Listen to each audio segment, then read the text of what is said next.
অনুমানে কতিপয় বস্তু বা ঘটনা পর্যবেক্ষণ ও পরীক্ষণ করে এবং প্রকৃতির একরূপতা নীতি ও কার্যকারণ নীতির উপর ভিত্তি করে ওই শ্রেণীর অন্তর্গত সকল বস্তু বা ঘটনা সম্পর্কে একটি সার্বিক সংশ্লেষক বচন সিদ্ধান্ত রূপে প্রতিষ্ঠা করা হয়, তাকে আরোহ অনুমান বলে। পরের প্রশ্ন, আরোহ অনুমানের একটি উদাহরণ দাও। উত্তর হলো রাম মরণশীল, শ্যাম মরণশীল, যদু মরণশীল, অতএব সকল মানুষ হয় মরণশীল। পরের প্রশ্ন, বৈজ্ঞানিক আরোহ অনুমান কাকে? উত্তর হলো যে আরোহ অনুমানে কতিপয় বস্তু বা ঘটনা পর্যবেক্ষণ ও পরীক্ষণ করে এবং প্রকৃতির একরূপতা নীতি ও কার্যকারণ নীতির উপর ভিত্তি করে ওই শ্রেণীর অন্তর্গত সকল বস্তু বা ঘটনা সম্পর্কে একটি সার্বিক সংশ্লেষক বচন সিদ্ধান্ত রূপে প্রতিষ্ঠা করা হয়, তাকে বৈজ্ঞানিক আরোহ অনুমান বলে। পরের প্রশ্ন, বৈজ্ঞানিক আরোহ অনুমান কোন শ্রেণীর আরোহ অনুমান? উত্তর হলো বৈজ্ঞানিক আরোহ অনুমান হলো প্রকৃত আরোহ অনুমান। পরের প্রশ্ন, বৈজ্ঞানিক আরোহ অনুমানের সিদ্ধান্তটি কি জাতীয় বচন? উত্তর হলো সার্বিক সংশ্লেষক বচন বা সামান্য সংশ্লেষক বচন। পরের প্রশ্ন, বৈজ্ঞানিক আরোহ অনুমানের সিদ্ধান্তটি কি হয়? উত্তর হলো সর্বদাই নিশ্চিত হয় বা প্রায় নিশ্চিত হয়। পরের প্রশ্ন, বৈজ্ঞানিক আরোহ অনুমানের লক্ষ্য কি? উত্তর হলো কার্যকারণ সম্বন্ধ নির্ণয় করা। পরের প্রশ্ন, বৈজ্ঞানিক আরোহ অনুমানের ভিত্তি কয়টি ও কি? উত্তর হলো বৈজ্ঞানিক আরোহ অনুমানের ভিত্তি হলো 4টি: পর্যবেক্ষণ, পরীক্ষণ, প্রকৃতির একরূপতা নীতি ও কার্যকারণ নীতি। পরের প্রশ্ন, বৈজ্ঞানিক আরোহ অনুমানের আকারগত ভিত্তি কয়টি ও কি কি?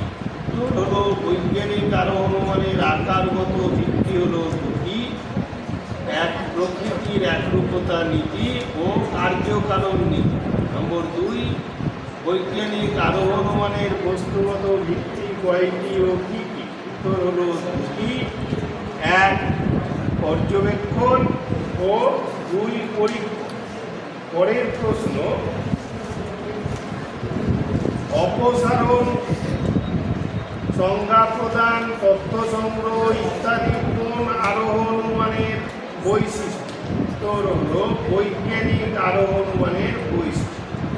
পরের প্রশ্ন, অবৈজ্ঞানিক আরোহ অনুমান বা অপূর্ণ গণনামূলক আরোহ অনুমান বা লৌকিক আরোহ অনুমান কাকে বলে? উত্তর, যে আরোহ অনুমানে কার্যকারণ সম্বন্ধের উপর নির্ভর না করে শুধুমাত্র অবাধ অভিজ্ঞতার উপর ভিত্তি করে একটি সার্বিক সংশ্লেষক বচন সিদ্ধান্ত রূপে প্রতিষ্ঠা করা হয়, তাকে অবৈজ্ঞানিক আরোহ অনুমান বলে। পরের প্রশ্ন, অবৈজ্ঞানিক আরোহ অনুমানে কিসের উপর নির্ভর করা হয়? উত্তর হলো কার্যকারণ সম্বন্ধের উপর নির্ভর করা হয়। পরের প্রশ্ন, অবৈজ্ঞানিক আরোহ অনুমানের ভিত্তি কি? উত্তর হলো অবাধ অভিজ্ঞতা। পরের প্রশ্ন, অবৈজ্ঞানিক আরোহ অনুমানের সিদ্ধান্তটি কি জাতীয় বচন? উত্তর সার্বিক সংশ্লেষক বচন। পরের প্রশ্ন, অবৈজ্ঞানিক আরোহ অনুমানকে লৌকিক আরোহ অনুমান বলা হয় কেন? উত্তর হলো সাধারণ মানুষ এই প্রক্রিয়ায় অনুমান করে বলে এই অনুমানকে লৌকিক অনুমান বলা হয়। পরের প্রশ্ন, অবৈজ্ঞানিক আরোহ অনুমানকে অপূর্ণ গণনামূলক আরোহ অনুমান বলা হয় কেন?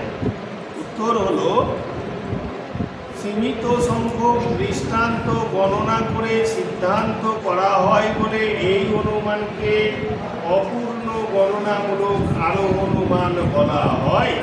পরের প্রশ্ন, লৌকিক আরোহ অনুমানকে অবৈজ্ঞানিক আরোহ অনুমান বলা হয় কেন? উত্তর হলো, কার্যকারণ সম্বন্ধের উপর নির্ভর না করে সিদ্ধান্ত প্রতিষ্ঠা করা হয় বলে এই অনুমানকে অবৈজ্ঞানিক আরোহ অনুমান বলা হয়। পরের প্রশ্ন, অবৈজ্ঞানিক আরোহ অনুমানের সিদ্ধান্তটি সর্বদাই সম্ভাব্য হয় কেন? উত্তর হলো, দৃষ্টান্ত গণনার ক্ষেত্রে পরীক্ষণের ব্যাপার না থাকায় এবং সিদ্ধান্তে কার্যকারণ সম্বন্ধ প্রতিষ্ঠার প্রচেষ্টা না থাকায় এই অনুমানের সিদ্ধান্ত সর্বদাই সম্ভাব্য। পরের প্রশ্ন, অবৈজ্ঞানিক আরোহ অনুমানের মূল্য বা ব্যবহারিক গুরুত্ব কি? উত্তর হলো, আমরা আমাদের দৈনন্দিন জীবনে অহরহ এই অনুমানের সাহায্যে সিদ্ধান্ত করে থাকি। তাছাড়া এই অনুমানকে প্রকল্প হিসাবে গ্রহণ করে বিজ্ঞান ও তার যাত্রা শুরু করে। পরের প্রশ্ন, কে অবৈজ্ঞানিক আরোহ অনুমানকে শিশু সুলভ আরোহ অনুমান বলেছেন? উত্তর হলো, বেকন। বেকন অবৈজ্ঞানিক আরোহ অনুমানকে শিশু সুলভ আরোহ অনুমান বলেছেন। পরের প্রশ্ন, অবৈজ্ঞানিক আরোহ অনুমানের গতি কোন দিকে? উত্তর হলো, বিশেষ থেকে সার্বিকের দিকে। পরের প্রশ্ন, অবৈজ্ঞানিক আরোহ অনুমানের অবৈজ্ঞানিক আরোহ অনুমান কোন শ্রেণীর আরোহ অনুমান? উত্তর হলো, অবৈজ্ঞানিক আরোহ অনুমান হলো প্রকৃত আরোহ অনুমান। পরের প্রশ্ন, বৈজ্ঞানিক ও অবৈজ্ঞানিক আরোহ অনুমানের একটি পার্থক্য লিখুন।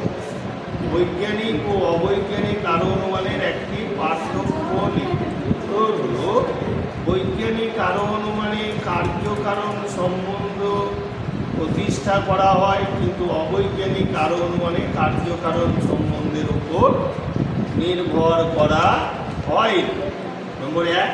নম্বর 2, বৈজ্ঞানিক আরোহ অনুমানের সিদ্ধান্ত প্রায় নিশ্চিত হয়, কিন্তু অবৈজ্ঞানিক আরোহ অনুমানের সিদ্ধান্ত সর্বদাই সম্ভাব্য।